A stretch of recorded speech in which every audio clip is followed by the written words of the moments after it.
Well, what we're doing right now is we are working on developing a healthy lion pride with our 3 new additions, our beautiful cubs, and with our 3 adults. We have been doing miniature introductions throughout this process. So when we first put Nima and Deuce and Katie together, there was an awful lot of fireworks, and it got to the point where we ended up separating Katie and Nima from Deuce because there were several altercations. And then we let the cubs come into the world, and then once Nima was comfortable with the cubs, we started doing introductions of the cubs to Katie and the cubs to Deuce, and tried to get this family group working together. And many of those introductions have gone perfectly well. And now we've just taken that next step of getting the whole group integrated together. If you look at any family group, not everyone gets along all the time. The same is true for lions.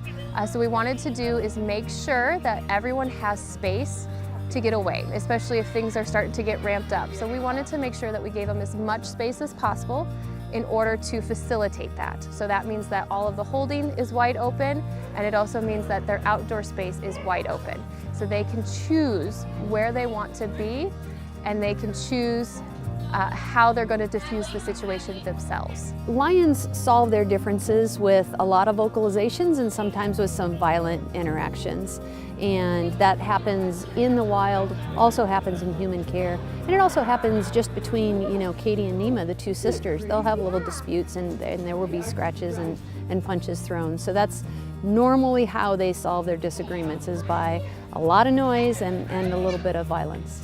So what we've done in order to facilitate the introductions and to kind of help give the lions a little bit more privacy and a little bit more space is we have put up public barriers. So you can still come and see the lions, however, not as close as you could before. And the reason we want to do that is because if there is a dispute, the presence of public could cause the dispute to become escalated. And we want to make sure that we're not adding any extra stress to the situation. They definitely react to people, they react to cameras, and so that's one of the reasons we've got this barrier pressed back a little bit, to give them that extra space so that they can focus on their family right now and not have to be focused on the human distraction. We have consulted with experts who have done this at other institutions, who are very familiar with lion behavior, and they've kind of proposed 4 to 6 weeks, but at the same time, it's kind of up to the lions. We do expect the severity of the disputes to settle down to be more of just maybe a shouty match or maybe just a stern look, because we all know what that stern look looks like. That's our goal, and ideally that would take at least a month, maybe a little longer. We want to make sure that the lions have a stable social dynamic, and we're not seeing any escalation in the aggressive behaviors, that everything is calm and everyone seems to be getting along okay. And then we can start moving those barriers back and letting people get in closer. So one of the things that Blank Park Zoo and other AZA accredited zoos are really trying to work on is making sure that we are creating an environment where the animals have more choice and control over their habitat and over their environment. What's normal for a lion group is to live in a pride and that family group.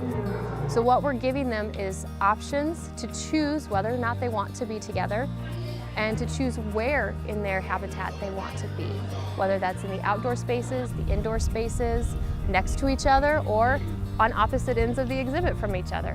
Whatever they want is what we're trying to facilitate. And what we're hoping is by doing that, we're allowing the lions to create a healthy family pride.